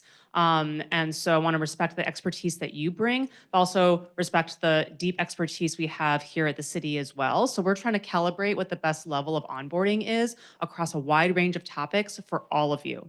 So I'm going to encourage you, if you have that deep expertise, please show up. Please share what you know. We'll also have city staff coming and offering onboarding and training information to give you technical knowledge as well, so that you can trust that we are walking down this path together. And so the first few meetings, we've already started mapping out. We're going to be talking about our new form of government. We're going to be talking about the role of advisory bodies. In this new form of government, everything's a little bit different. Everything's a little bit weird. We still have training wheels on. Things are wobbly. Some things are working well, some things question mark. And so we're going to be going through that together to understand how this unique advisory body in this first ever form of government in this way, how that'll be working. And I'm going to anticipate there's some things that we simply will not know. I promise you that I will always be honest. I'm not going to make things up. I'm not going to say, something that hasn't been vetted. And that also means that we have to agree that sometimes the answer may be unknown, but we'll figure it out together. And then in just a little bit here, on behalf of a number of the different bureaus working on the Climate Emergency Work Plan, the city's current climate action planning document. I'm about to release that in about a month's time publicly. And so we'll be doing a orientation to the Climate Emergency Work Plan. It's a bit of a backwards looking. What has the city's plan been for the last 3 years? For those of you who've been tracking this work, you know there's been tons of plans all the way back to floppy disk copy, paper copies. In fact, the city of Portland was the first city in the entire United States to come up with a greenhouse gas emissions reduction plan That is momentous. That is the onus of leadership is to, how can we continue to be bold with that? So those are some of what the first few meetings for the next first few months will look like for you all. There's also going to be some duties that you all have as well.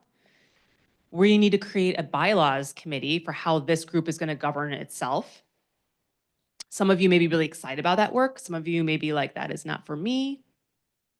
Keep that information in your mind, because when the time comes for us to get into some of these functionality components, I'm going to ask you to really be proactive. And for some of you, maybe challenge yourself to stretch yourself a little bit, to do something that you may not typically do, but that you want to learn about it.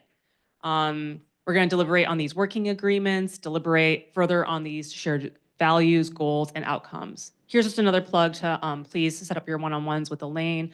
All that work really helps us further the content of these meetings.